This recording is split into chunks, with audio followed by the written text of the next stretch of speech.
আমি একটু রেকর্ডিংটা চালু করে নিলাম। আমাদের আজকের সেশনটা হচ্ছে প্র্যাকটিস অস 2 নম্বর মডুলে কি ছিল কে বলতে পারবেন পুরো নামটা? আমি বলতে হবে স্যার, বলবো? জি জি বলুন। Occupational health and safety was practice in civilian environment. Right, occupational safety and health in Health was practice in civilian environment.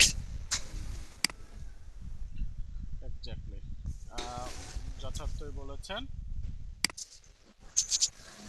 এইটা নিয়েই আজকে আমাদের আলোচনা। তো আমরা নাম শুনেই নিশ্চয়ই বুঝতে পারতেছি এটাকে বলা হয় হচ্ছে অ্যাপ্লাই ওয়াশ, তাই না?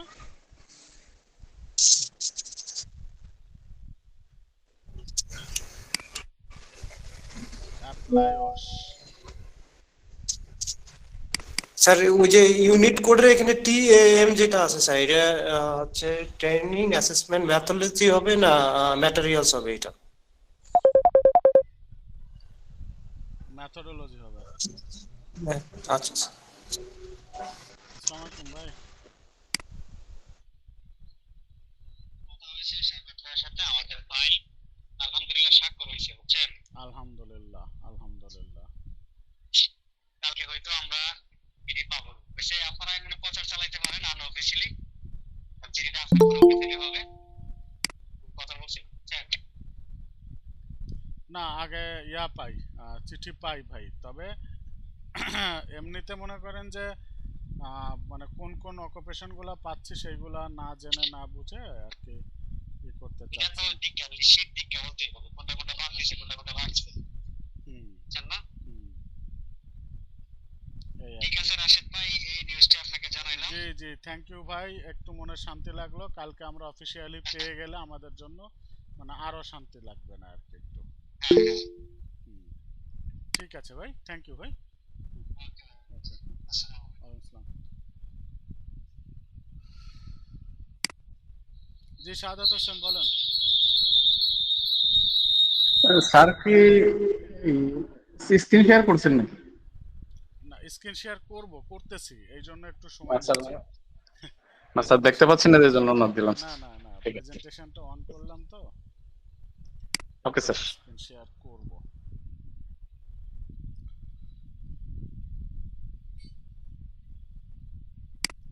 দেখা যাচ্ছে?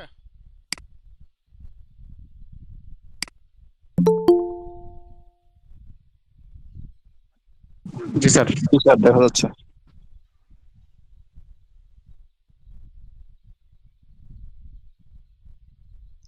জি, তাহলে আমরা টপিকসে যাই এবং শুরু করি। আমাকে শোনা যাচ্ছে ক্লিয়ার? জি স্যার। জি স্যার।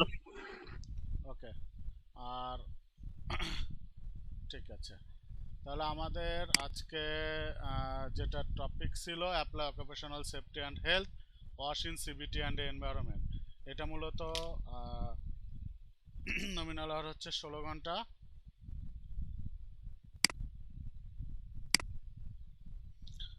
16 ঘন্টা নমিনাল আওয়ার। আর এখানে এলিমেন্ট আছে হচ্ছে 1 2 3 4 5। তার মানে আইডেন্টিফাই ওয়াশ স্ট্যান্ডার্ড, মানে আমরা ওয়াশ স্ট্যান্ডার্ড আইডেন্টিফাই করতে পারবো, কন্ট্রোল করতে পারবো এবং রিপোর্ট তৈরি করতে পারবো ওয়াশ ইস্যু। আর ওয়ার্ক সেফটিটা মানে ওয়ার্ক প্লেসের সেফটিটা আমরা কন্ডাক্ট করতে পারবো। ইমার্জেন্সি রেসপন্স প্রসিডিউরটা কি হবে সেটা আমরা জানতে পারবো। আর মেইনটেইন এবং হেলথ অ্যান্ড সেফটি আমাদের ওয়ার্ক প্লেসে এইটা আমরা ইমপ্রুভ করতে পারবো। ঠিক আছে, আর এটা আমাদের কভার করে হচ্ছে knowledge, skill and attitude, wash issue, practice in a CBT and environment, it include identify wash issue. Okay, তাহলে এইটা হচ্ছে আমরা করতে পারবো।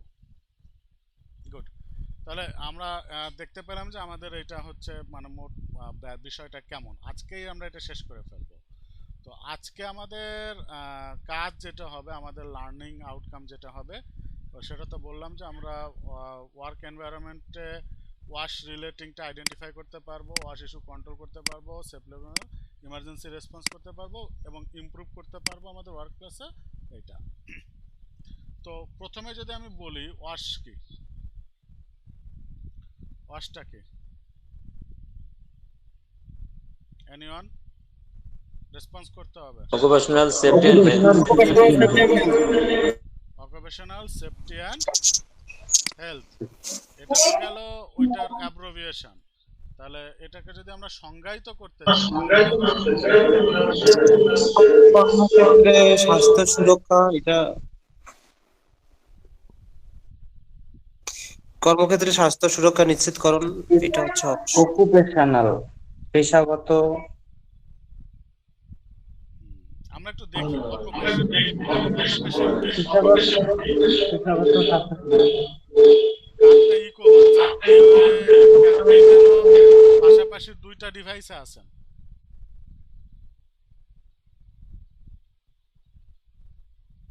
ওকে,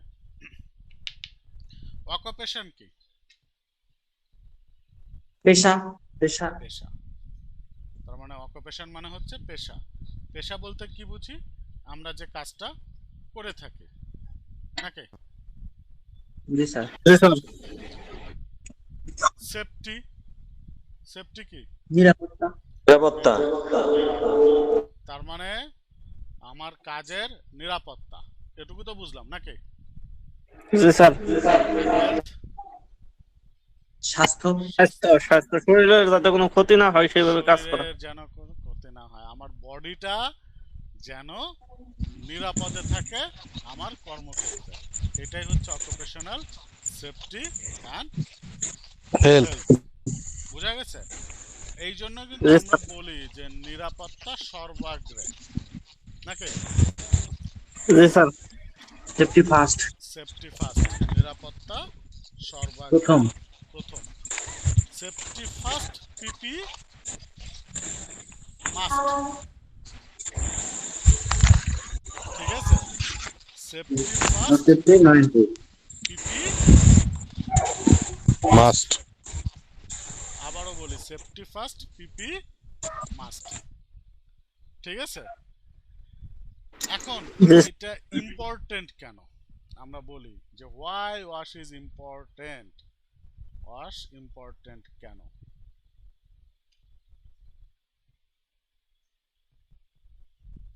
কেন ইম্পর্টেন্ট ওয়াশ বলেন?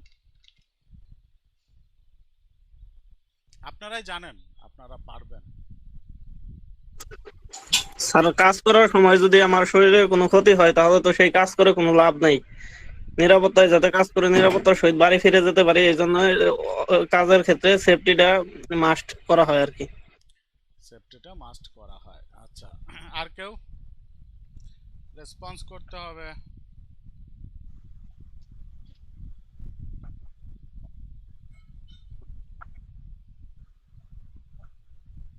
ফাতেমা নাসরিন,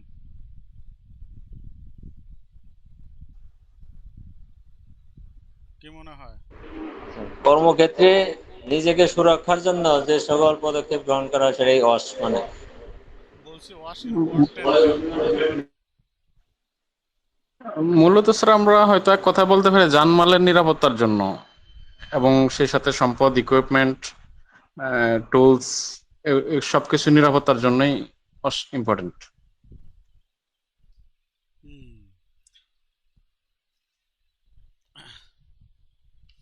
এই যে বলা হয়েছে occupational health and safety must aim to prevent industrial accident and diseases.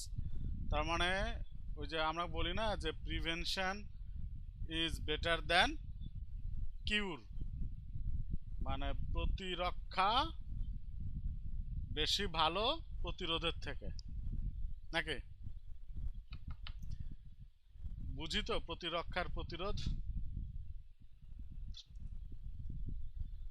গ্যাঞ্জামের সম্ভাবনা আছে, আগে থেকেই পাহারা দিলাম, এটা হচ্ছে প্রতিরোধ। আর মারামারি শুরু হয়ে গেছে, সেটা ঠেকাচ্ছি, সরি, ওইটা হচ্ছে প্রতিরক্ষা, যে সম্ভাবনা আছে, আগে থেকে পাহারা দিলাম, গ্যাঞ্জাম হলো না, এটা হচ্ছে প্রতিরক্ষা। আর গ্যাঞ্জাম শুরু হয়ে গেছে, মারামারি ঠেকাইতে গেছি, এটা হচ্ছে প্রতিরোধ। ঠিক আছে, এখন তাহলে এইটা ভালো, এই জন্য ইন্ডাস্ট্রিয়াল অ্যাক্সিডেন্ট এবং ডিজিজটার জন্য আমরা প্রিভেন্ট করতে পারি, এই জন্য ওয়াশ ইম্পর্টেন্ট। আর একটা হচ্ছে ওই যে আপনারা অলরেডি বলছেন যে ওয়ার্কার বা যিনি কর্মী তার স্বাস্থ্য এবং নিরাপত্তাটা এনশিওর করা।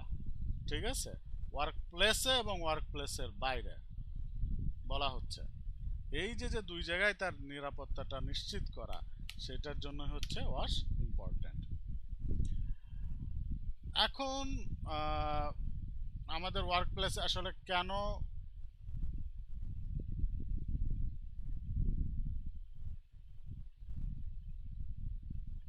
একটু 1 মিনিট।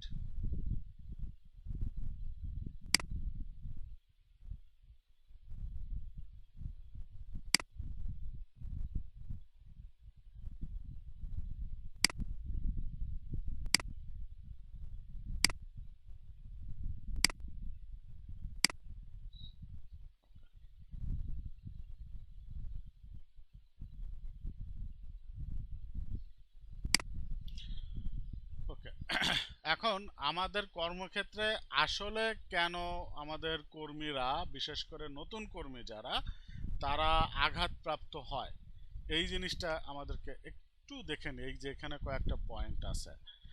প্রথম কারণ হচ্ছে আমাদের এনাফ ট্রেনিং নাই, এবং এটা আসলে সত্যি, আমাদের ম্যাক্সিমাম ইন্ডাস্ট্রিতে যেসব ওয়ার্কাররা যায় তারা কিন্তু সবই নবিশ। ঠিক আছে, তো নবিশ হওয়ার কারণে দেখবেন যে ছোটোখাটো আঘাতপ্রাপ্ত বা অ্যাক্সিডেন্ট কিন্তু হতেই থাকে, আমাদের বড় বড় ইন্ডাস্ট্রিতে কিন্তু এগুলো হয়। নট এনাফ এক্সপিরিয়েন্স, তাদের ওই যে অভিজ্ঞতা নাই যে কোন মেশিনটা কিভাবে চালাইতে হবে। যে হাতুড়ি যদি প্রথম চালাইতে গেছিলাম আমরা জীবনে প্রথম, আঙ্গুলে লেগে যাওয়ার ভয় থাকতো, বা হয়তো লাগছে, আমরা হয়তো বলি নাই, ছোটোখাটো আঘাতপ্রাপ্ত কিন্তু আমরা হইছি। এইখানে বিশেষ করে আমরা যারা কনস্ট্রাকশন সেক্টরে আছি, আইদার অন্যান্য সেক্টরগুলোতে আছি, হার্ড ওয়ার্কিং যেগুলো আইটিতে যারা আছে তাদের কথা ডিফারেন্ট, বাট হার্ড ওয়ার্কিং বা যে অকুপেশনগুলো আছে, কনস্ট্রাকশন, লাইট ইঞ্জিনিয়ারিং সেক্টর, এইসব সেক্টরে যারা আছে তারা কিন্তু এটা ভালো বোঝে। এনাফ এক্সপিরিয়েন্স না থাকলে হাতুড়ি মারলাম এক জায়গায়, চলে যায় কিন্তু আর এক জায়গায়, সো ওটার ব্যালেন্স কিন্তু রাখার দরকার আছে। সো ট্রেনিং অ্যান্ড এক্সপিরিয়েন্স, এই দুইটার অভাবে আমরা আঘাতপ্রাপ্ত হই। আর তারা আসলে তাদের লিগ্যাল রাইটসটা জানে না। আমরা এই সেশনে এই একজন কর্মীর এই লিগ্যাল রাইটস কি, এইটা আমরা কিন্তু খুব জানতে পারবো আর কি পরবর্তীতে।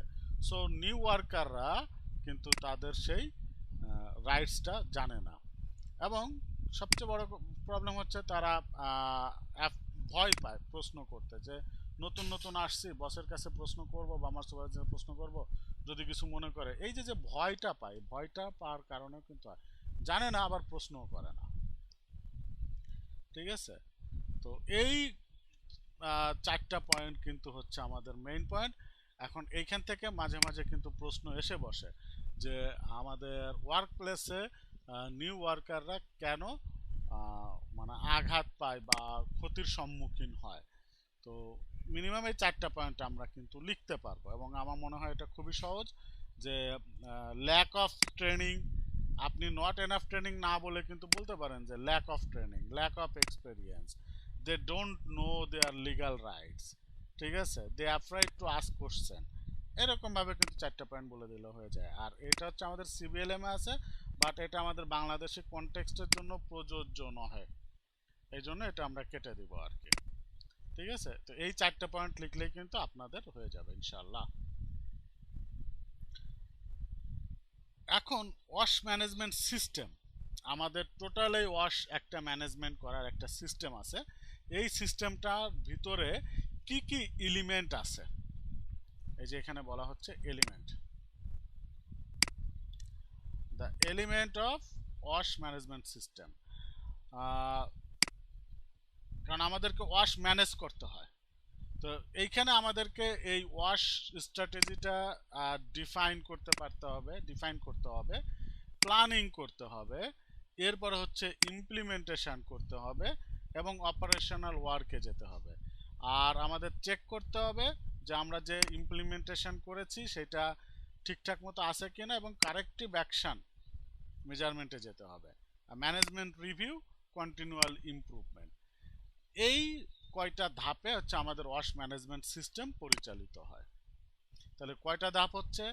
ধাপ 1, ধাপ 2, 3, 4, 5 আর হচ্ছে 6। তাহলে ওয়াশ ম্যানেজমেন্ট সিস্টেমের স্টেপ কয়টা? স্টেপ কয়টা? 6টা। 6টা। তাহলে এই 6টা ধাপও আমাদেরকে কিন্তু মনে রাখতে হবে। সহজ ভাষায় আপনি বাংলায় লেখেন যে আমরা ওয়াশ স্ট্র্যাটেজিটা ডিফাইন করব, মানে সেট করব যে ওয়াশ স্ট্র্যাটেজিটা কি হবে। এক এক কোম্পানি অকুপেশন ভেদে ওয়াশ স্ট্র্যাটেজি একরকম। কারণ কি, ধরেন ম্যাশনের ওয়াশ স্ট্র্যাটেজি আর ওয়েল্ডিং এর ওয়াশ স্ট্র্যাটেজি, এই দুটো কি এক হবে? না। এক হবে না। সো আমার অকুপেশন ভেদে, আবার এখানে যদি কেউ কেয়ার গিভিং এর থেকে থাকেন তাহলে তার ওয়াশ স্ট্র্যাটেজি কি একরকম হবে? এই দুটোর সঙ্গে মিলবে? মিলবে না। ওয়াশ স্ট্র্যাটেজিটা আমাদের এই জন্য আগে ডিফাইন করতে হবে অ্যাকর্ডিং টু অকুপেশন, তাই না?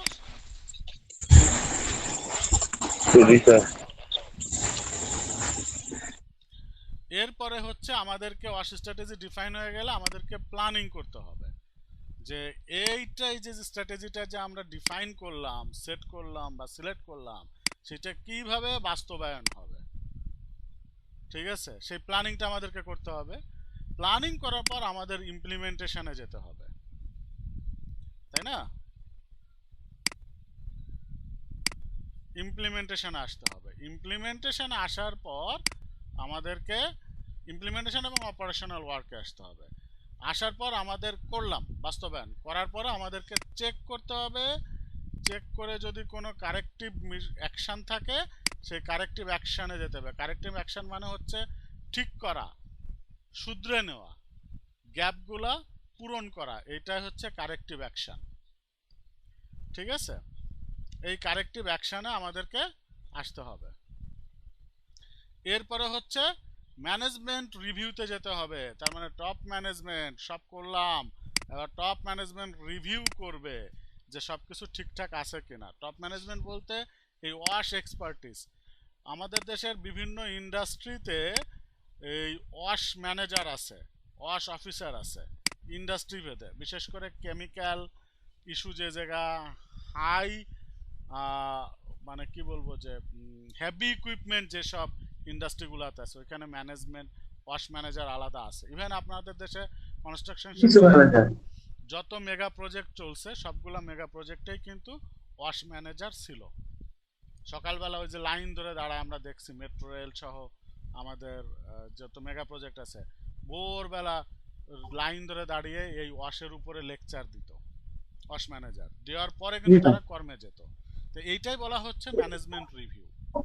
ম্যানেজমেন্ট রিভিউ মানে যে ওই ম্যানেজার করবে সেটা না, ঠিক আছে। আর ফাইনালি 6 স্টেপ হচ্ছে কন্টিনিউয়াল ইমপ্রুভমেন্ট। কারণ প্রতিদিন কাজ করলে প্রতিদিনই কিছু না কিছু প্রবলেম বা জটিলতা সৃষ্টি হবে।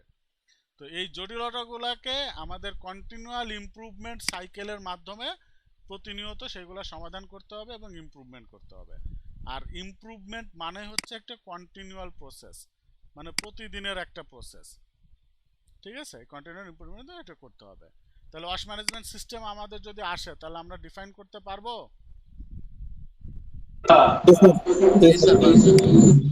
ইনশাআল্লাহ। ইনশাআল্লাহ আমরা মনে রাখতে পারবো, তাই না? জি স্যার। কঠিন লাগতেছে নাকি? না স্যার, ঠিক আছে, ইজি আছে, এখন পর্যন্ত ইজি আছে। ওয়াশ খুব ইজি। এখন আসেন আমাদের সেফটি রোল। আমরা কি বললাম? ওয়াশের অকুপেশনাল হেলথ অ্যান্ড সেফটি। তাহলে সেফটি রোলটা কি হবে? এই সেফটি রোলের ভিতরে কয়েকটা রোল আছে। একটা হচ্ছে এমপ্লয়ার রোল, একটা হচ্ছে সুপারভাইজার রোল, আর একটা হচ্ছে এমপ্লয়ি। 3টা পার্টি এখানে কাজ করে। কয়টা পার্টি কাজ করে? তিনটা পার্ট। তিনটা। এমপ্লয়ার মানে কি? নিয়োগদাতা। নিয়োগদাতা, মানে আমরা বলতে পারি মালিক পক্ষ, তাই না? তাহলে তার রোল কি হবে এটা আমরা একটু ডিফাইন করার চেষ্টা করি। তার রোল হবে হচ্ছে established a health and safety policy and programme. তার মানে ওই কোম্পানিতে একটা সুনির্দিষ্ট ওয়াশ পলিসি থাকতে হবে, এই যে পলিসি, এবং প্রোগ্রাম থাকতে হবে, ঠিক আছে? এই ওয়াশ মেইনটেনের জন্য ট্রেনিং দিতে হবে, প্রোভাইড রিকোয়ার্ড ট্রেনিং। এটা চাকরি দাতা বা এমপ্লয়ার দিবে। ওই যে চায়না প্রজেক্টে ওই যে প্রতিদিন সকালবেলা সেফটি ম্যানেজার ব্রিফ করে, ওটাই হচ্ছে ট্রেনিং। তার মানে তার পলিসি আছে বলেই সেফটি ইকুইপমেন্ট ছাড়া কেউ সাইডে যেতে পারে না। পলিসি মানে তো নিয়ম কানুন, তাই না?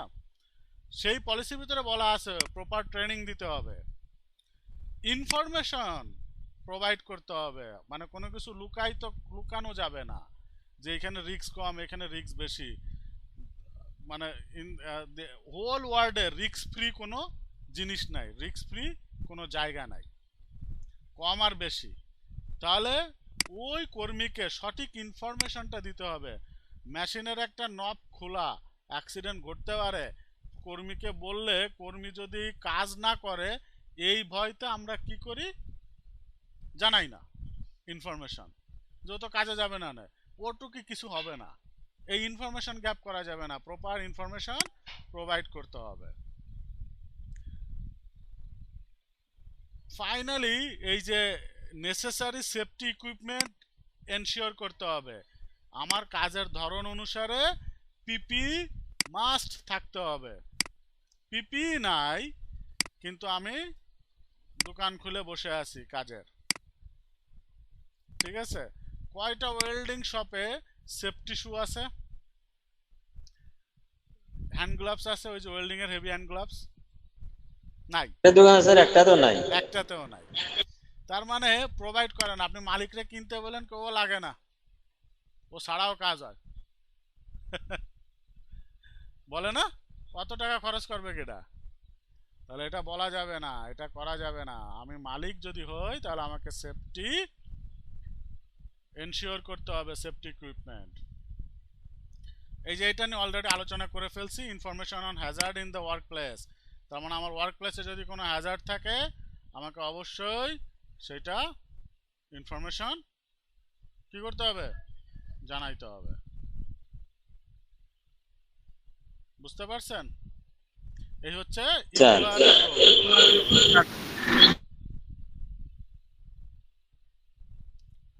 তাহলে এমপ্লয়ারের রোল কি আমরা বুঝতে পারছি? মালিক এবং সুপারভাইজার, মালিক এবং কর্মীদের ভিতরে মেলবন্ধন বা সেতুবন্ধন হিসেবে কারা কাজ করে? সুপারভাইজার। তাহলে তারও একটা কি আছে, রোল আছে বা ভূমিকা আছে নাকি? জি স্যার।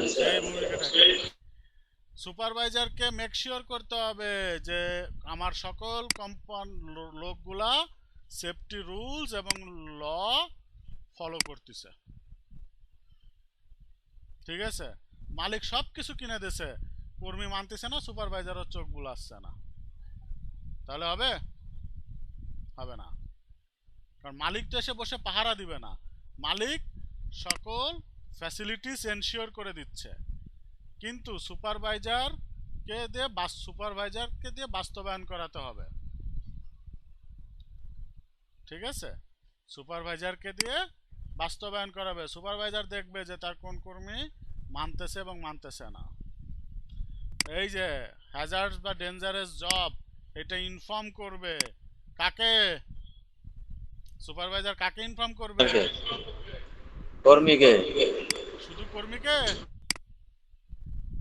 নাকি একেও ইনফর্ম করবে মালিককে যে এই জায়গায় হ্যাজার্ড আছে, এই হ্যাজার্ডটা দূর করো? হুম সুপারভাইজার দুইজনকে ইনফর্ম করবে, কারণ মালিক বা এমপ্লয়ার ফ্লোরে কোথায় হ্যাজার্ড আছে, খলিল ভাই ল্যাবে কোথায় হ্যাজার্ড আছে, এটা কি প্রিন্সিপাল ইয়া বা প্রতিষ্ঠানের মালিক বা ডিরেক্টর সে কি জানতে পারবে? জানতে পারবে না। তো স্যার হ্যাঁ, তার মানে খলিল ভাইকে তার সুপারভাইজারকে বলতে হবে, তার সুপারভাইজার তার এমপ্লয়ারকে বলবে। এমপ্লয়িকে জানাইবে। জি, এটা হচ্ছে বটম টু টপ ইনফরমেশন হয়, কারণ খলিল ভাই তার ল্যাবে সব সময় থাকে। সো খলিল ভাই জানতে পারবে যে তার ল্যাবে কোথায় বিপত্তি বা বিপদ হওয়ার সম্ভাবনা আছে, সেটা সঙ্গে সঙ্গে সুপারভাইজারকে জানাবে, সুপারভাইজার মিটিগেটিং অ্যাকশন নেবে থ্রু এমপ্লয়ার। ঠিক আছে? আর সে মেক শিওর করবে যে সেফটি ইকুইপমেন্টগুলো সঠিক আছে এবং প্রপারলি ইউজ হচ্ছে। এটা হচ্ছে সুপারভাইজারের রোল। ফাইনালি আমি এমপ্লয়ি, আমার রোল আছে না? আমার রোল কি? আমার রোল হচ্ছে প্রথম রোল এই ওবে দ্য ল। আমাকে আইন মানতে হবে। ওই যে আমার এক সহকর্মীর কাছে শোনা, উনি মেট্রো রেলের মেগা প্রজেক্টে কাজ করতেন, যে একদল ওয়ার্কার আসছে, ওদেরকে আটকাইছে সকালবেলা চিল্লাপাল্লা। কি হয়েছে? ওয়ার্কাররা গ্রাম থেকে আসছে, ওদের লুঙ্গি পরে ওরা কাজ করবে, আর চায়না সেফটি সুপারভাইজার হুম হবে না, এই নিয়ে বাইরে গেছে গ্যাঞ্জাম। এরা কয় যে সারা জীবন কাজ করে আসলাম লুঙ্গি পরে, আর তোমাকে এই জায়গায় এসে কি এমন আইন কানুন হয়েছে যে আমাকে লুঙ্গি ছাড়া অন্য কিছু পড়তে হবে? হেলমেট অ্যাপ্রন তো পরের কথা, মানে প্যান্টই পরবে না, সে লুঙ্গি পরে কাজ করবে। তাহলে কি হবে? মালিক আইন কানুন বানাই দিছে, সুপারভাইজার নিয়োগ দিয়ে দিছে, আমি গোড়ার ডিম মানলাম না, যে সারা জীবন কাজ করে আসছি এইভাবে, আর তুমি কোন নাপিত হইছো যে আমারে তুমি এখন সুপারভাইজারে বললাম যে তুমি কোন নাপিত হইছো যে আমি এখন এইগুলা পরে কাম করতে হইব? হবে? হবে না। তাহলে আমাদেরকে নিয়ম কানুন এবং আইনের প্রতি কি থাকতে হবে? লয়াল থাকতে হবে, মানার মানসিকতা থাকতে হবে। দিন শেষে মেশিন ব্যবহার করি বা টুলস অ্যান্ড ইকুইপমেন্ট আমরাই ব্যবহার করি, তাহলে সেটা আমাদেরকে অবশ্যই সেফটির সঙ্গে ব্যবহার করতে হবে। ঠিক আছে? ড্রিল মেশিন ড্রিল করি, সেফটি মানি না, এরকমও আছে। ঠিক আছে? পিপি পড়তে হবে। এই যে report Hazard to your supervisor, ওই যে যেটা বললাম একটু আগে, যে সুপারভাইজারকে আমার হ্যাজার্ড আইডেন্টিফাই হওয়া মাত্র সুপারভাইজারকে জানাইতে হবে, এটা আমার বড় রোল। ঠিক আছে?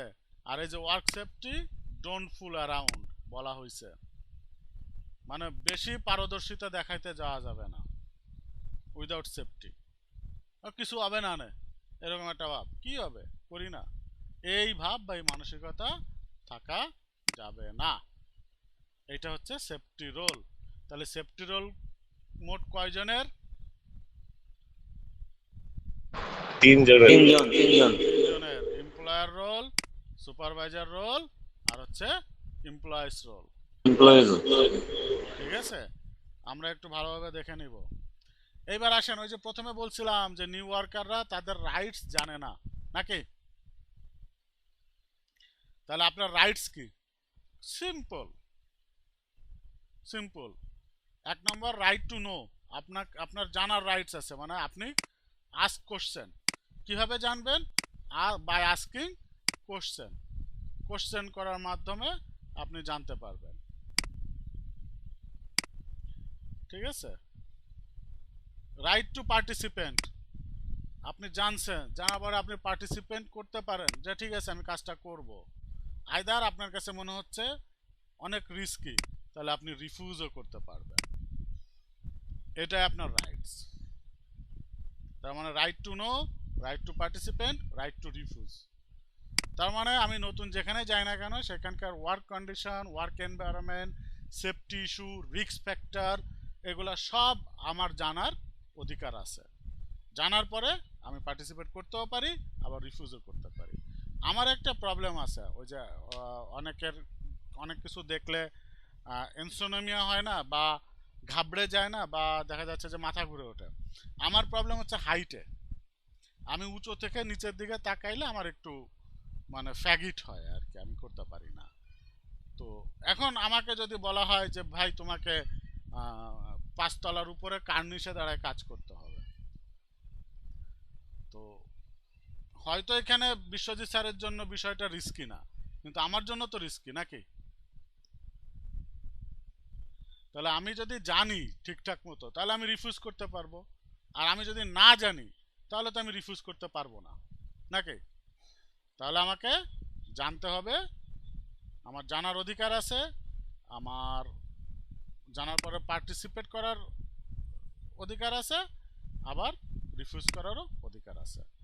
এখন যদি বলে যে একজন ওয়ার্কার হিসেবে আপনার রাইটসগুলো কি কি, লিখতে পারবো?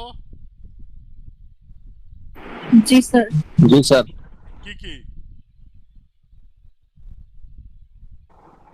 जी सर लिखा जाবে। The right to know, the right to participate, the right to refuse. দি বাদ দেন, right to know, right to participate, right to refuse এভাবে লিখে দেবেন, ঠিক আছে? जी सर। जी सर খুবই इंशाल्लाह। সহজ। এইবার আসেন, রিস্ক কাকে বলে? আশিক বলেন, রিস্ক কাকে বলে? একটু চার্জে লাগাই। কর্মক্ষেত্রে জানমালের ক্ষতির সম্ভাবনাকে রিস্ক বলে। আর একবার খলিল ভাই।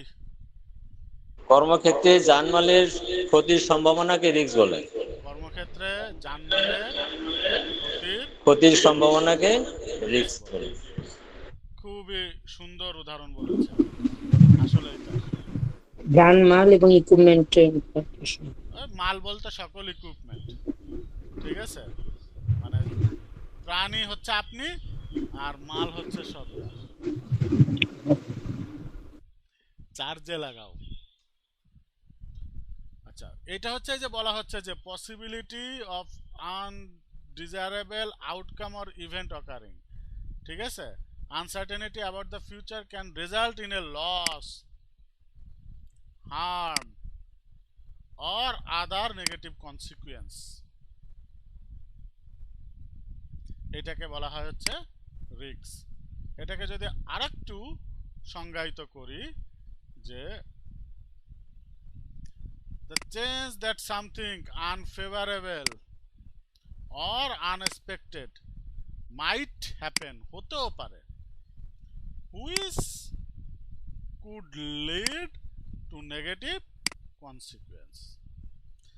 নেগেটিভ মানে তো বুঝছেন, মানে যে কোনো ধরনের ক্ষতির সম্ভাবনাকেই রিস্ক বলে। সিম্পল, জটিল ভাবে চিন্তা করার দরকার নাই, সিম্পল। স্যার যেটা বলছে, খলিল স্যার খুব দারুণ সংজ্ঞা বলছেন খলিল স্যার, ঠিক আছে? এটা হচ্ছে রিস্ক। এবার হ্যাজার্ড কি তাহলে?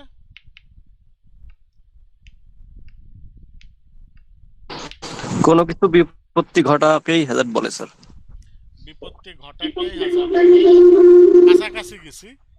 আরেকটু স্যার রিস্কের যে সোর্স, মানে ওটাকে আমরা হ্যাজার্ড বলতে পারি। রিস্কের সোর্স কে হ্যাজার্ড? কর্মক্ষেত্রে যে সকল উপাদানের কারণে ক্ষতির সম্ভাবনা আছে তাকে রিস্ক হ্যাজার্ড বলে। হ্যাঁ, কর্মক্ষেত্রে যেসব উপাদানের কারণে ক্ষতির সম্ভাবনা আছে সেটাকে হ্যাজার্ড বলে।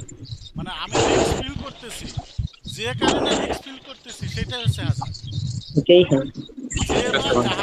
যে সোর্স বা উৎস, সেটাই আমরা হ্যাজার্ড বলতে পারি কিনা স্যার? জি জি, রিস্কের সোর্স বা উৎসই হচ্ছে হ্যাজার্ড। এই যে বলা হচ্ছে anything or anyone that can harm or cause ill health to a person, এটাই হ্যাজার্ড। আর anything or anyone that can damage property or the environment, তার মানে শুধু যে মানুষের ক্ষতি করলেই সেটা হ্যাজার্ড হবে তা না, আমার প্রপার্টির ক্ষতি করতে পারে অথবা এনভায়রনমেন্টের ক্ষতি করতে পারে। ওই যে খলিল স্যার বলছিল জান, সম্পদ, সম্পদ বা জানমাল, সম্পদ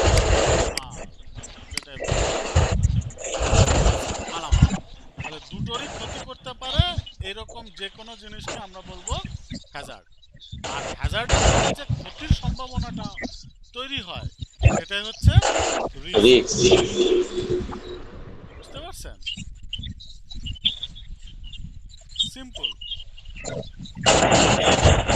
হ্যাজার্ড হচ্ছে source of potential harm or any situation that has potential cause or lead to harm. হচ্ছে হ্যাজার্ড। তাহলে অ্যাক্সিডেন্ট কি?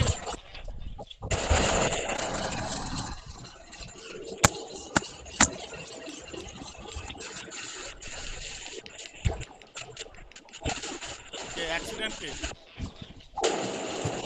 কোনো দুর্ঘটনা ঘটে যাওয়াকেই অ্যাক্সিডেন্ট বলে স্যার। দুর্ঘটনা ঘটে গেলে অ্যাক্সিডেন্ট। এই যে বলা হয়েছে হ্যাপেন্স উইদাউট বিং প্ল্যান, মানে কোনো প্ল্যান ছিল না, হঠাৎ করে ঘটে গেছে। Occur suddenly without warning, accident. An unexpected event that occurs unintentionally, often resulting in harm, injury, damage or less. ক্ষতি হলে একটু মিউট করেন, মানে নয়েজ আসতেছে।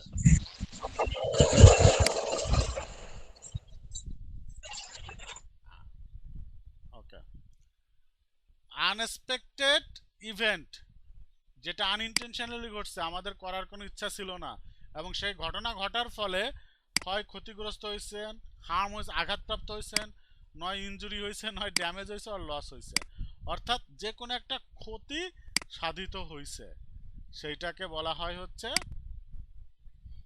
অ্যাক্সিডেন্ট। আর যদি ক্ষতি না হয় তাহলে কিন্তু আমরা অ্যাক্সিডেন্ট বলবো না। আপনি পড়ে গেছেন, ধরেন পায়ে বেঁধে পড়ে গেছেন, আপনার কোনো ক্ষতি হয়নি, ওটাকে কিন্তু আমরা অ্যাক্সিডেন্ট বলবো না। কিন্তু পড়ে যে আপনি আঘাত পাইছেন, ব্যথা পাইছেন, অথবা আপনার হাত ভেঙে গেছে, অথবা আঙ্গুল কেটে গেছে, হোয়াট এভার, এমন ব্যথা পাইছেন যে ওষুধ না খেলে সারবে না, তাহলে সেটাকে আমরা বলবো হচ্ছে অ্যাক্সিডেন্ট। আমাদের ছেলে মেয়ে বা ছোট ছোট আমাদের বাচ্চা কাচ্চারা দৌড়াচ্ছে বা হাঁটতেছে, চট করে পড়ে যায়, আবার উঠে দাঁড়ায়, ওটা কিন্তু অ্যাক্সিডেন্ট না। বুঝতে পারছেন? ওটা অ্যাক্সিডেন্ট না, কারণ ওটা ক্ষতি হয়নি। কিন্তু পড়ে যে তার হাত কেটে গেছে বা আঁঠু ছিলে গেছে, তখন সেটা অ্যাক্সিডেন্ট। ঠিক আছে? তাহলে আমরা কি বুঝলাম এই তিনটা থেকে? রিস্ক হচ্ছে ক্ষতি ঘটার সম্ভাবনা, যে উৎসের মাধ্যমে ক্ষতি হয় সেটাকে বলা হয় হচ্ছে হ্যাজার্ড। আর হ্যাজার্ড আর এবং রিস্ক যদি ঘটে যাওয়ার ফলে যদি ক্ষতি সংঘটিত হয়, তাহলে সেটা হচ্ছে অ্যাক্সিডেন্ট। কিন্তু তিনটাই কিন্তু বেশ রিলেশন আছে, তাই না? এইবার অ্যাক্সিডেন্ট কেন ঘটে? আমরা তো পড়ছি unplanned unintentionally event which is cause happened harm, মানে আমাদের ক্ষতি করে, সেটা হচ্ছে অ্যাক্সিডেন্ট। তাহলে অ্যাক্সিডেন্ট কেন ঘটে? এই 4M অ্যাক্সিডেন্ট ঘটে হচ্ছে 4M, এই due to action or reaction between 4 elements. এই 4 এলিমেন্টসকে বলা হয় হচ্ছে সংক্ষেপে 4M। প্রথম এম হচ্ছে ম্যান, হিউম্যান অ্যাক্টিভিটি। আমি ঠিকমতো কাজ করতে পারি না, আনইনটেনশনালি রয়েছি, ওর সঙ্গে ঝগড়া করে এসে অ্যাবসেন্ট মাইন্ডে রয়েছি, ঠিক আছে, মানবো না, ঘাড়তাড়ামি গোয়ারতমি করতেছি, এইগুলার কারণে। তাহলে হিউম্যান অ্যাক্টিভিটিস মানে হিউম্যানের অ্যাকশন আর রিয়াকশন, এই দুইটার কারণে। সেকেন্ড এম হচ্ছে মেশিন অ্যান্ড ইকুইপমেন্ট। হঠাৎ করে মেশিনের নাট ভেঙে গেছে, তার ছিঁড়ে গেছে, বসে গেছে, হয় না এরকম অনেক কিছু। তাহলে এই কারণে হতে পারে যে ব্রেক ফেল করে। তাহলে মেশিন অ্যান্ড ইকুইপমেন্টের action or reaction or activity. Material or substance, 2 নম্বর বালি দিয়ে সিমেন্ট দিয়ে ব্রিজ বানাইছে, রডের জায়গায় বাঁশ দিছে, তাহলে কি ম্যাটেরিয়াল অর সাবস্টেন্স খারাপ ছিল, এই কারণে অ্যাক্সিডেন্ট ঘটতে পারে। প্রপার মেইনটেনেন্সের অভাব, প্রসেস অর সিস্টেম। ঠিক আছে, একটা ব্রিজ বানায় রাখছে, জীবনে কোনোদিন চেক করে দেখে নাই যে তার নাটটা ঠিক আছে না কি আছে, তাহলে মেইনটেনেন্সের অভাব। ঠিক আছে, তাহলে হতে পারে। তাহলে এই 5M এর কারণে হচ্ছে অ্যাক্সিডেন্ট ঘটে। তাহলে যদি প্রশ্ন আসে হোয়াই অ্যাক্সিডেন্ট হ্যাপেন, উত্তর লিখতে পারবো? জি স্যার। এই জির শব্দটা একটু অনেক কম শোনা যায়, এটাই হচ্ছে প্রবলেম। আর একটু 4M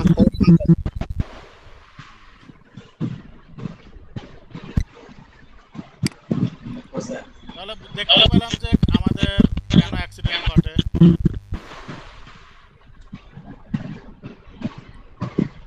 এবার হচ্ছে কজ অফ অ্যাক্সিডেন্ট। এর আগে দেখলাম হোয়াই কেন, আর এবার দেখবো হচ্ছে কারণ। ওই যে বলতেছিলাম যে আনঅ্যাওয়ারনেস অফ ডেঞ্জার, বিপদের প্রতি আমাদের কোনো খেয়াল নাই, মানে সচেতনতা নাই বা সতর্ক না আমরা। ঠিক আছে, লাল বাতি জ্বলে গেছে তারপরেও দৌড় মারে রোড পার হই,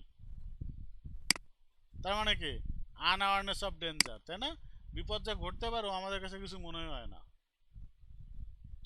ডিসঅ্যাগ্রিড ফর সেফটি, ওই যে পিপি পরি না। ঠিক আছে, মেন লাইনের অফ করে দিয়ে যে ইলেকট্রিকের কাজ করব ও করি না, ও কি হবে, পায়ে স্যান্ডেল আছে, কত করলাম, এরকম। তার মানে ডিসঅ্যাগ্রিড ফর সেফটি।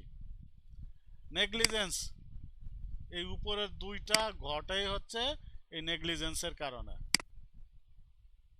ঠিক আছে, অবহেলা করা। Lack of understanding of proper safety procedure,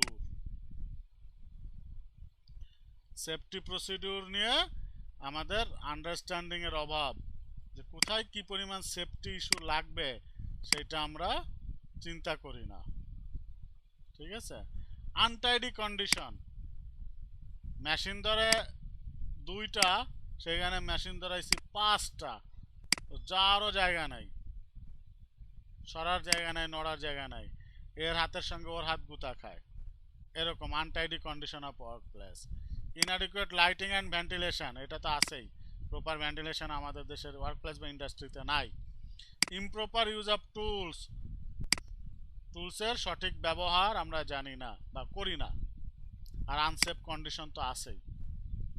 তো এই কজ অফ অ্যাক্সিডেন্ট হচ্ছে এই কটা, এর বাইরে যে আর নাই তা না, আরও আছে, আপনারা পারলে সেগুলো লিখে দিবেন। তাহলে যদি কার প্রশ্ন আসে যে অ্যাক্সিডেন্ট কি কি কারণে অ্যাক্সিডেন্ট ঘটে, তাহলে এখান থেকে কয়েকটা পয়েন্ট আমরা লিখে দিতে পারবো না? জি স্যার। আবার জি স্যার। আসতে পারে চয়েসে যে নিচের কোনটি অ্যাক্সিডেন্ট ঘটার কারণ নহে। এইখান থেকে 3টা দিল, আর এইখান থেকে দিয়ে দিল হচ্ছে ম্যান, তাহলে উত্তর কি হবে? ম্যান। ম্যান। ঠিক আছে, ওয়াই আর কজ দুটোর ভিতরে একটু পার্থক্য আছে, এটুকু একটু মাথায় বিবেচনায় রাখিয়ে না। আবার টেবিলে দিল, ডান পাশে দিয়ে দিল কজ ফর অ্যাক্সিডেন্ট, এটা দিল হচ্ছে ডান পাশে ম্যাচিং টেবিলের, আর ডান পাশে এর ভিতর থেকে যে কোনো একটা র্যান্ডমলি আছে, তখন কিন্তু আমাদেরকে খুঁজে বের করতে হবে কজ ফর অ্যাক্সিডেন্ট। ও নেগলিজেন্স, কজ ফর অ্যাক্সিডেন্ট হচ্ছে নেগলিজেন্স, তাহলে নেগলিজেন্সটা মিলবে, তাই না? এভাবে কিন্তু ম্যাচিংও আসতে পারে, বুঝছেন? জি স্যার। এরপর আসেন ওয়ার্ক প্লেস ইনজুরিস। ওয়ার্ক প্লেসে কেন ইনজুরিস, আচ্ছা এটা দরকার নাই আমাদের, ওইটা আছে। এবার আসেন হ্যাজার্ড পড়ছি, তাহলে হ্যাজার্ডের টাইপ কয়টা, কত প্রকার হ্যাজার্ড আমাদের আছে? মূলত এই 5 প্রকারের হ্যাজার্ড হচ্ছে আমাদের এখানে বিদ্যমান। প্রথমটা হচ্ছে biological hazard, physical hazard, biological, physical hazard, chemical hazard, social hazard, ergonomic hazard. Ergonomic hazard, chemical hazard আর psychological Hazard.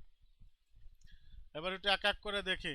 Biological Hazard, Hazard হচ্ছে কি উৎস, তাহলে আমরা ডিফাইন করব হচ্ছে আমার যে ক্ষতির উৎসটা কোন জায়গা থেকে, প্রকৃতি থেকে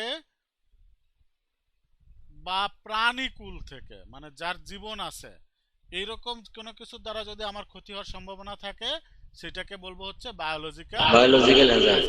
তার প্রাণ থাকতে হবে, জীবিত হতে হবে, সেটা হচ্ছে বায়োলজিক্যাল হ্যাজার্ড। এখানে অনেকগুলার উদাহরণ দেওয়া আছে, যে ব্যাকটেরিয়া, তাহলে করোনা কি বায়োলজিক্যাল হ্যাজার্ড, ভাইরাস, এই যে ফুঙ্গি, অ্যানিম্যালস, সাপ আছে, তাহলে বায়োলজিক্যাল হ্যাজার্ড সাপ। ঠিক আছে, এরকম বোঝা গেছে বায়োলজিক্যাল হ্যাজার্ড। খুব কঠিন না, কমপ্লিকেটেড হওয়ার কিছু নাই, সিম্পল।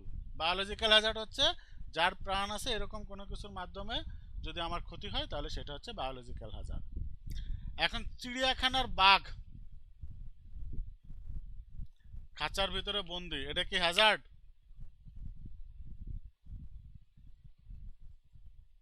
না স্যার। না না কেন? স্যার, জি স্যার, হ্যাজার্ড। সুরক্ষিত আছে স্যার। কারণ সে বন্দি আছে, কারণ তার সে দ্বারা বন্দি ক্ষতির আছে। সম্ভাবনা নেই। হ্যাঁ, তারপরও হ্যাজার্ড আছে। ঠিক আছে, ওই যে যে খাঁচার বাইরে যে আরো একটা খাঁচা থাকে, সেটার ভিতরে গেলে এটা হার্মফুল, ওই খাঁচাতে হাত ঢুকে আমাকে থাবা মারতে পারে। কিন্তু ওই ব্যারিকেডের বাইরে এই পাশে থাকলে ওই বাঘ আমার জন্য হ্যাজার্ড না। কিন্তু সুন্দরবনের বাঘ হ্যাজার্ড। হ্যাজার্ড। সুন্দরবনে খোলা বাঘ হ্যাজার্ড। তার মানে বস্তুর অবস্থানও হ্যাজার্ড হয়। কলার খোসা হাঁটার রাস্তায় ভিতরে পড়ে থাকলে কি হ্যাজার্ড। কিন্তু ডাস্টবিনের কলার খোসা সেফ। হ্যাজার্ড না, তাই না? এইরকম। তার মানে যে কোনো বস্তুর অবস্থান ভেদে সে হ্যাজার্ড হয় অথবা হ্যাজার্ড না হয়। বুঝতে পারছেন? তার মানে হ্যাজার্ড কিন্তু মূলত সিচুয়েশন, বস্তুর অবস্থান, তাই না?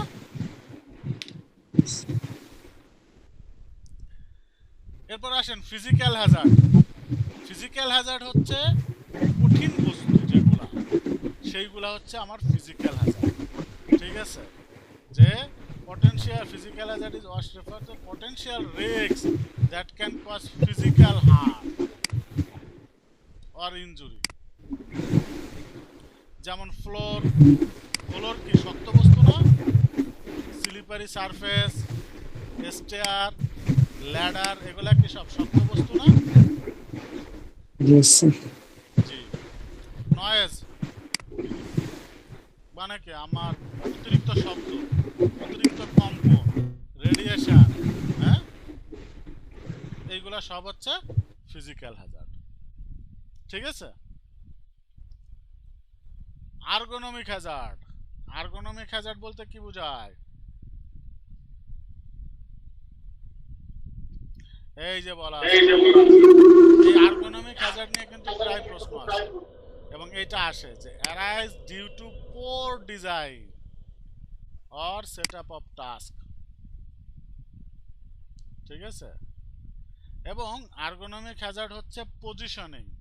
ধরুন আপনি একটা কাজ এমন ভাবে করতেছেন যে আপনার ভিতরের স্লো পয়জনিং হচ্ছে, এটাকে বলা হয় হচ্ছে আর্গোনমিক হ্যাজার্ড। মানে আমাদের শরীরের যে অর্গানগুলো আছে এইগুলার একটা ক্ষতি সাধিত হচ্ছে, বাট স্লোলি আমরা টের পাচ্ছি না, এইটাকে বলা হয় হচ্ছে আর্গোনমিক হ্যাজার্ড। যেমন রিপিটিটিভ মুভমেন্ট, মানে একই মুভমেন্ট বারবার করা, বারবার এবং ঘন ঘন, 1 ঘন্টা দেখা যাচ্ছে যে আপনাকে একটানা হাত নাড়িয়ে যেতে হচ্ছে। পোর পোশ্চার, এমনভাবে বসছেন কুজা হয়ে বসা লাগছে, সেইভাবে আর কি ঝুঁকে কাজ করা লাগতেছে, অর্ধেক ঝুঁকে আপনাকে কাজ করা লাগতেছে, সেরকম কিন্তু আর্গোনমিক হ্যাজার্ড হবে। অতিরিক্ত বল প্রয়োগ করা লাগতেছে, সেটাও কিন্তু আর্গোনমিক হ্যাজার্ডের কারণ হবে। Inadequate work system, vibration, noise toys তো বলছি, এগুলাকে বলা হচ্ছে আর্গোনমিক হ্যাজার্ড। কেমিক্যাল হ্যাজার্ড কি? refers to any substance that can cause harm the people, যেমন ডাস্ট, সলভেন্ট, ফিউম, গ্যাস, এক কথায় তরল জাতীয়। এবং কেমিক্যাল তো আমরা বুঝি যে রাসায়নিক যে উপাদান সেইগুলার মাধ্যমে যে ক্ষতি সাধিত হয় সেগুলোকে বলা হয় হচ্ছে কেমিক্যাল হ্যাজার্ড।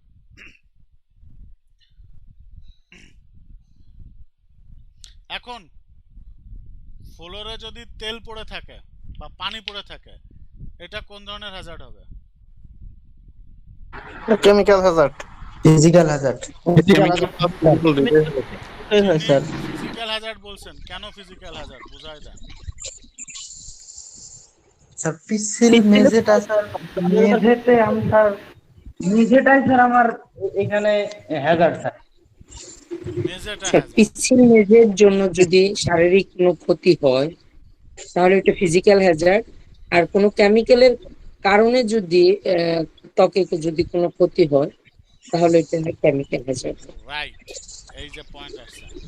ফ্লোরে যদি পানি বা তেল পড়ে থাকে, পানি বা তেল যদি আমার পায়ে লাগে বা গায়ে লাগে, আমার কোনো ক্ষতি হবে না। না। কিন্তু পানি বা তেল ফ্লোরে পড়ে থাকার কারণে আমি স্লিপ খেয়ে পড়ে যেতে পারি, তার মানে ফ্লোর আমার এখানে ক্ষতির কারণ হচ্ছে, তাই না? এই জন্য এটা ফিজিক্যাল হ্যাজার্ড। কিন্তু ওই ফ্লোরে যদি অ্যাসিড পড়ে থাকে, কেমিক্যাল হ্যাজার্ড। Chemical Hazard. ঠিক আছে, কারণ কেমিক্যালে মানুষ স্লিপ খাবে না, কেমিক্যালে মানুষের হাত পা পুড়ে যাবে। ঠিক আছে, পেট্রোল পড়ে থাকলে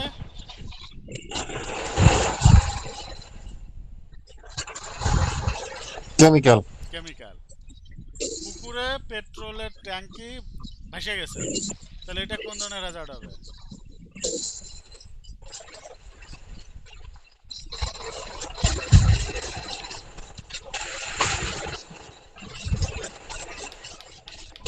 স্যার কোশ্চেনটা বুঝি নাই স্যার। পুকুরে পেট্রোলের ড্রাম পড়ে গেছে, পুকুরে পেট্রোল বা কেরোসিন না সয়লাভ হয়ে গেছে, এটা কোন ধরনের হ্যাজার্ড হবে? কেমিক্যাল। কেমিক্যাল হ্যাজার্ড হবে, কারণ পেট্রোল বা ডিজেল বা কেরোসিন দাহ্য পদার্থ, যে কোনো সময় আগুন ধরে যেতে পারে, তাই না? Chemical Hazard. তাহলে বোঝা গেছে এই যে পানি পড়ে থাকাটা কিন্তু প্রায় আসে অ্যাসেসমেন্ট সিচুয়েশনাল কোশ্চেন, এগুলাকে বলে যে সাপোজ মনে করো যে আপনার ফ্লোরে পানি পড়ে আছে, এটা কোন ধরনের হ্যাজার্ড? ফিজিক্যাল। Physical Hazard. মনে থাকবে সবার? জি স্যার। জি স্যার। সাইকোলজিক্যাল হ্যাজার্ড বলেন, সাইকোলজিক্যাল হ্যাজার্ড কি?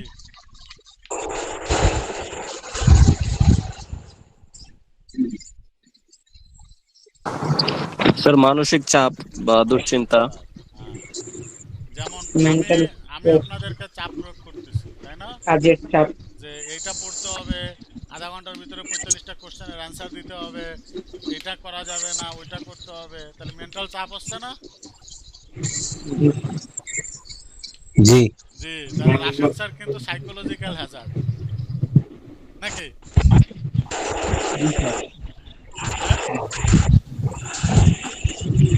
ওই সময় ছিল স্যার, পরীক্ষার সময়। পরীক্ষার সময় ছিল psychological hazard. Mental stress, monotony of work, fatigue, brain fag, irritation. পুরো পড়াশোনাটাই sir psychological hazard sir. Right sir. পড়াশোনাটাই হচ্ছে সাইকোলজিক্যাল হ্যাজার্ড। আচ্ছা, তাহলে সাইকোলজিক্যাল হ্যাজার্ড তো বোঝা গেছে নাকি? তাহলে হ্যাজার্ড কয় প্রকার বলেন? 5 প্রকার। হ্যালো, 5 প্রকার। 4 প্রকার। 5 প্রকার কি কি? Physical, chemical, biological Hazard, biological hazard, physical Hazard, ergonomical Hazard, chemical Hazard, psychological Hazard. এগুলাকে আমরা সবাই এক্সপ্লেইন করতে পারবো? ডিফারেন্স পারবো না? জি স্যার, ইনশাআল্লাহ। জি ইনশাআল্লাহ। ঠিক আছে, তাহলে আমরা হ্যাজার্ডের বুঝলাম। আমরা একটু 2 মিনিটের ব্রেক নিই, হ্যাঁ? একটু নিজেদেরকে যে সাইকোলজিক্যাল হ্যাজার্ড থেকে মুক্ত করি। একটানা তো অনেকক্ষণ পড়লাম।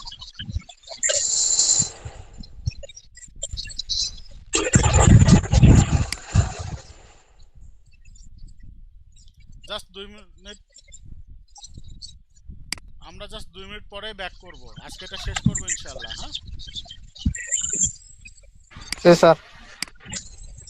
আচ্ছা, যে কোনো একজন এতক্ষণ যে আলোচনা করলাম ডিসকাস করেন, কে করবেন?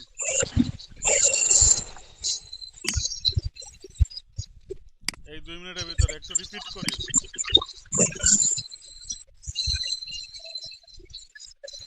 সবুজ ফরাজে, আপনার একটু নয়েজ আসতেছে, আপনি একটু মিউট করেন, তারপরে আমি বলতেছি। হ্যাঁ, নুসরাত জাহান নোভা, নুসরাত জাহান নোভা,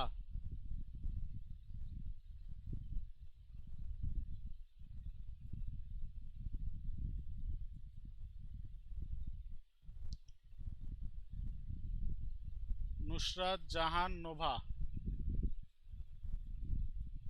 আপনাকে আমরা শুনতে পাচ্ছি না কিন্তু।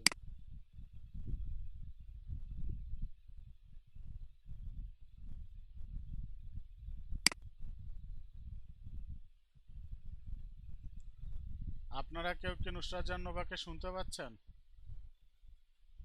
না স্যার, শুনতে পাচ্ছি না স্যার। আচ্ছা, উনি শুনতে পাচ্ছি না।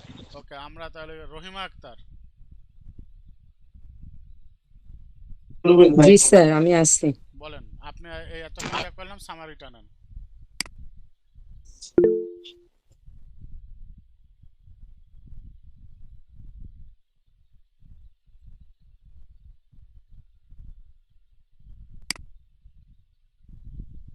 স্যার আজকে আমরা আসসালামু আলাইকুম। সবই ভুলে গেছি স্যার, এক সাইড থেকে পড়তে পড়তে। হ্যাজার্ড সম্পর্কে জানতে পারলাম, রিস্ক সম্পর্কে জানতে পারলাম।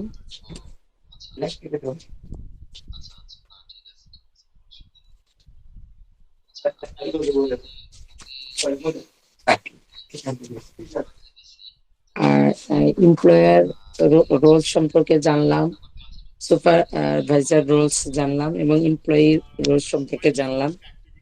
এছাড়াও এমপ্লয়ির যে রাইট কি কি জানার বিষয় আছে